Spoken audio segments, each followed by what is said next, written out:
ladies and gentlemen, is Those Firefighter. Please, by all means, do me a favor. Yes, you sitting there watching this video, like the video, comment, subscribe. Roll intro. Hey everyone, it's me again. So more or less give a little bit of update what's going on right now. I'm moving sometime this week when this video comes out.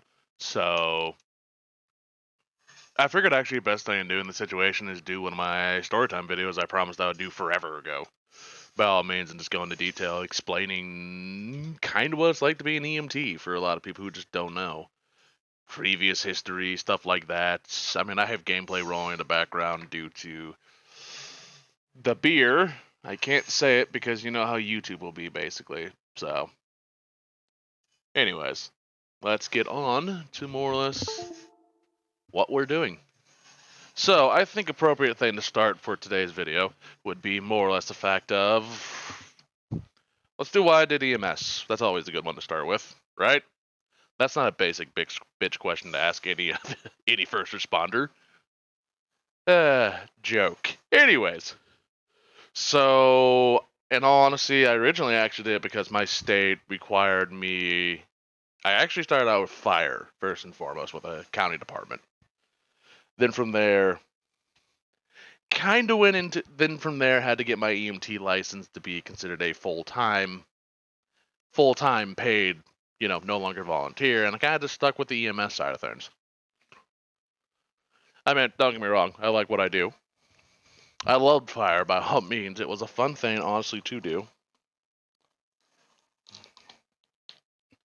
And it was more or less one of those things of if I was given the chance, I would probably do it again, to be honest. Be a volunteer for a department, spend like a day or something like that down there, cleaning up trucks, go from there, fighting fires. Trust me, you end up missing a lot with those things. So, anyways, I end up working for a private company for my area. And boy, a couple of stories happened from there, but I loved what I did. I loved helping people, whether it be actual 911 or transport. I loved what I did. From taking, I'm going to use a random name here, so HIPAA chill. I'm not linking HIPAA. You can look that up. By the way, it's not spelled like a hippo. It's spelled like a HIPAA. HIPAA.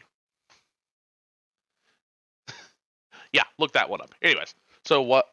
I'm just rambling at this point. Sorry.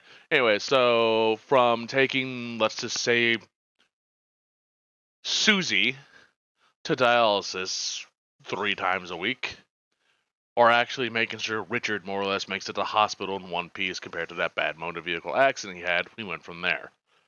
Fast forward about a couple of years, then I joined another private company, due to personal reasons with me and the upper management of the last company. So then I started mainly to work with them. At first it was doing transports, then we actually ended up helping out the local government service here. And then we've actually, ironically, I have a pretty decent chunk of stories by all means from helping out the government service here. And some ones that are not the best, and I'm going to need to verify whether or not I can actually talk about some of them, but I'll talk about them. Just it's an interesting story by all means. So, then I left the last company, joined my current company, which is a hospital system, actually. So I'm using the hospital system to either better myself, realistically, just to better myself.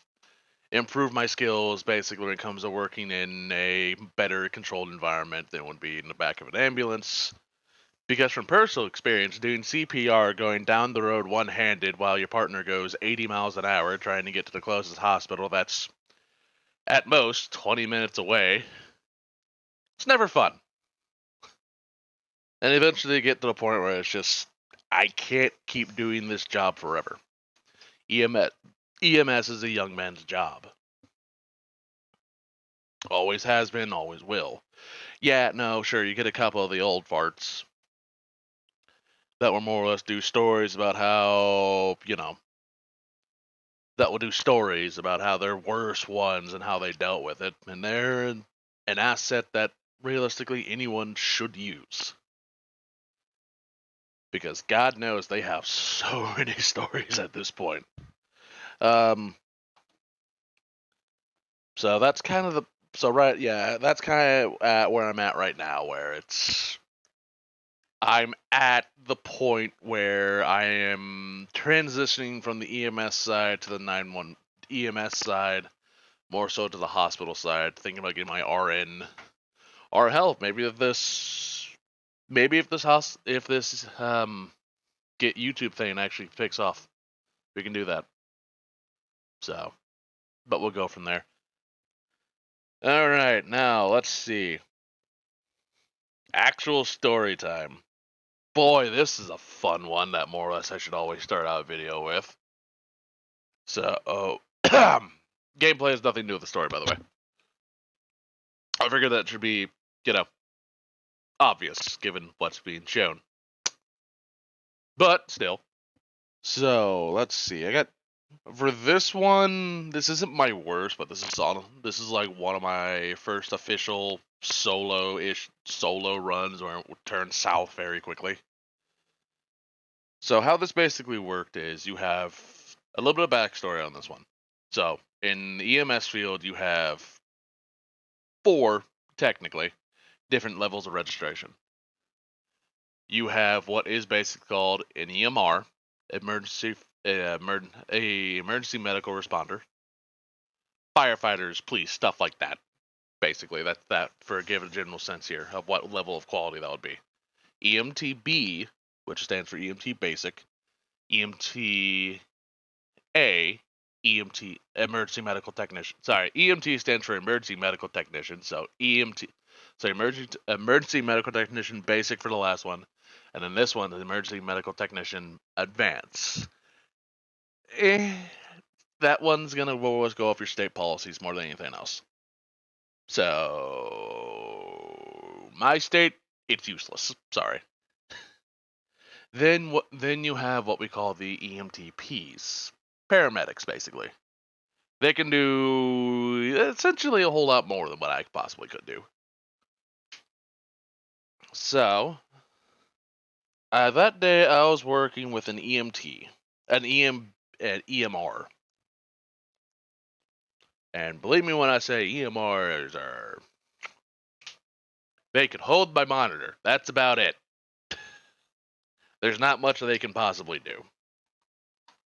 Since I'm technically the higher level of care, everything I do is through me. So, fun. 1 second.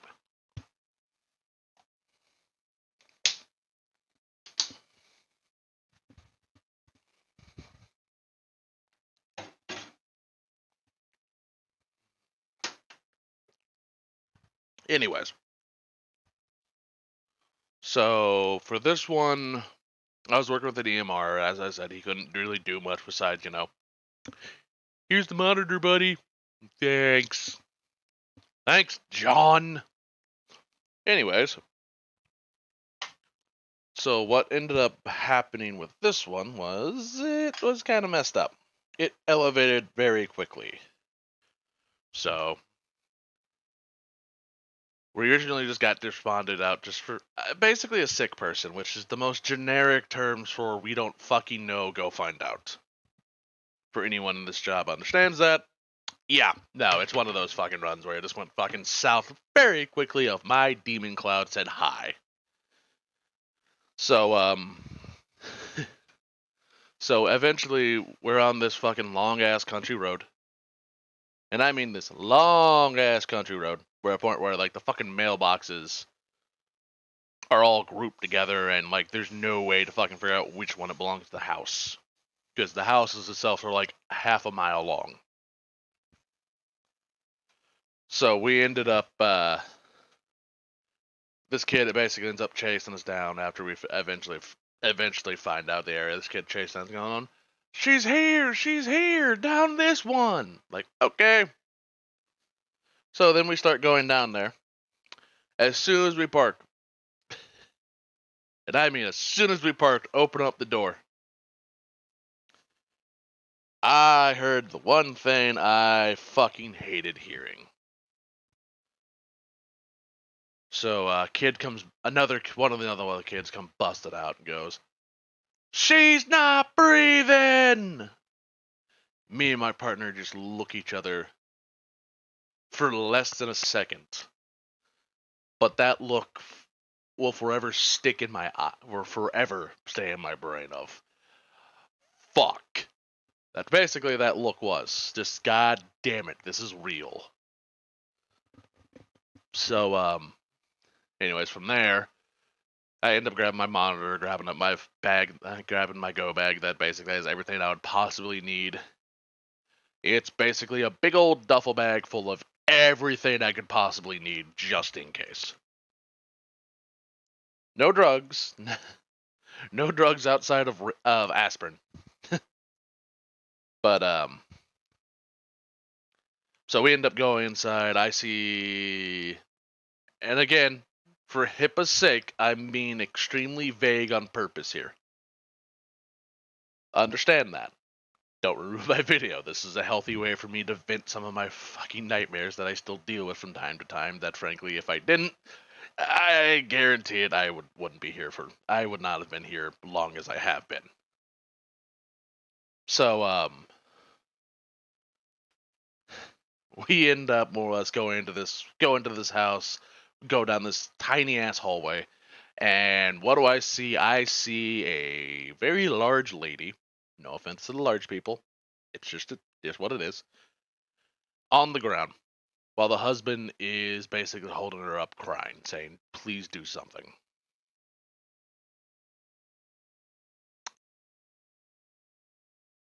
Now, realistically, that's gonna fuck with a lot of people. But I had no time to react to that. I had to take care of the situation at hand. So I ended up basically getting this lady more better on the ground, laying flat on her back. And then from there, I ended up doing chest compressions. My partner, I looked down like, get me everything I fucking need now. Call for ALS intercept, because we are too far away for me to be doing CPR this much. Because the closest hospital was like 20 minutes away. And yeah, from personal experience, doing CPR for 5 minutes puts your ass on the ground. Now imagine trying to do that going 80 miles an hour down the fucking country ass goddamn road, doing it one handed, as you basically all you could fucking do at this point is just keep doing compressions, because breathing at this point is fucking useless. Circulation's gonna be much better than me stopping to get the patient oxygen every so often. That's something called pit stop CPR. Well, not pit stop CPR. It's continuous CPR where you're just constantly going. No. Okay, hold on. My girlfriend, who's also in the room right now, brought the word pit crew. So, educational moment. You learn something from my videos every so often. And the dog farted. That's great.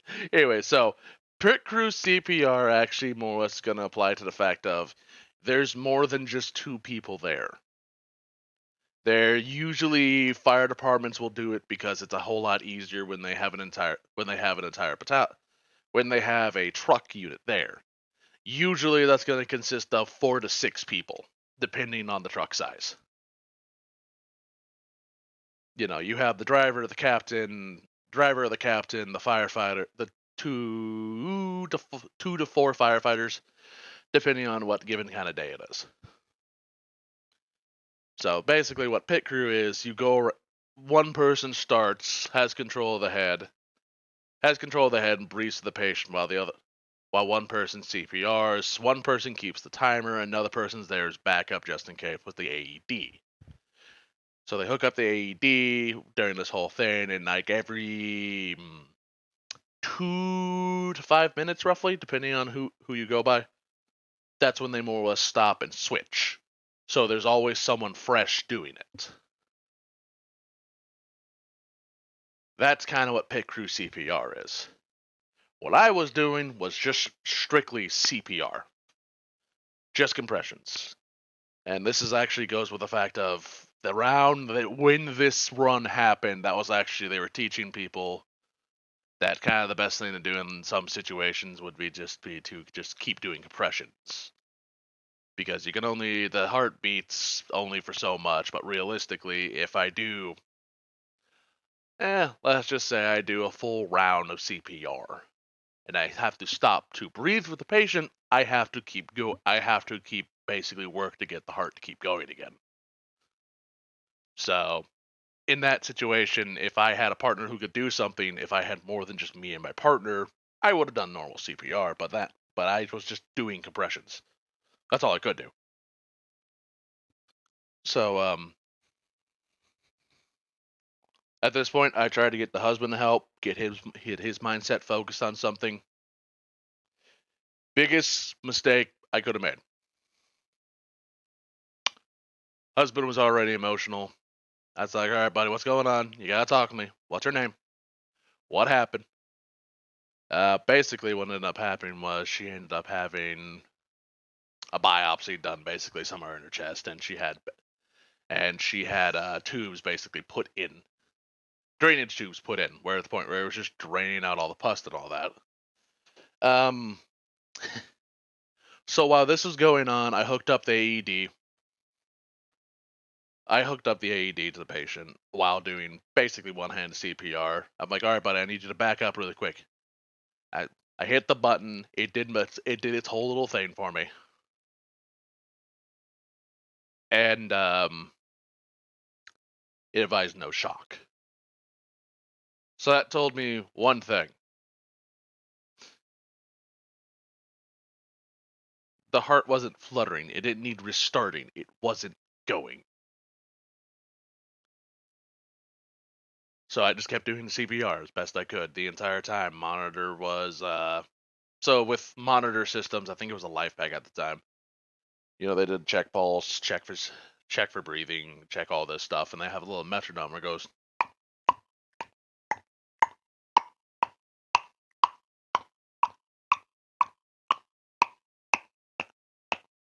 Essentially like that, where it's you gotta constantly follow that pitch. It advised no shock. About 2-3 times. So you can generally go around 2 minutes straight up CPR before we'll start doing the whole thing. You know, calm, stay calm, yada yada yada. Check patient. You follow what the monitor says, basically. We went through about 3 rounds of that. ALS was being called, and they were having the same issue we had. They couldn't find us.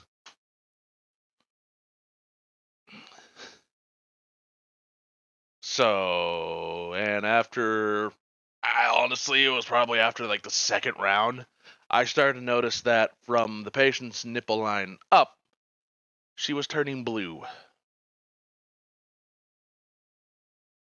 And I mean blue. So, those who know, you know where I'm going with this. But, so honestly, what gets me with this run still was after about the second, honestly, after the third time, I'm like, all right, and we'll have ALS meet us on the damn way at this point. We need to fucking go now. Because if I didn't get this patient to the hospital, she was gonna die. And one of the most heart-breaking things that any EMS provider will ever deal with. 2 kids were crying behind me. After I got her with only my partner to assist me, by the way. After I got her on the stretcher, I turned around and both these kids, 10, 11 years old, respectively, for both of them. They said the one thing that honestly tore me up. Please. Please, save her. Please.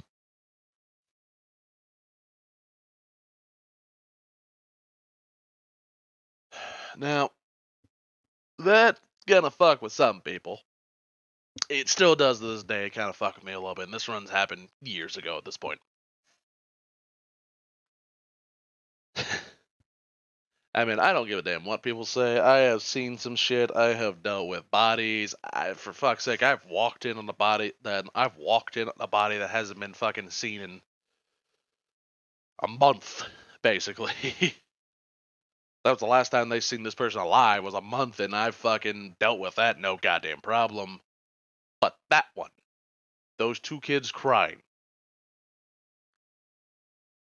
begging me to do something.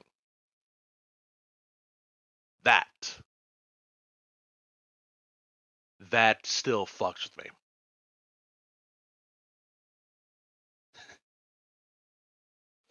So, sorry, back to the story about that one. So we ended up basically getting the patient on. We ended up getting the patient on the backboard, loaded her up, and unfortunately, I was in a van.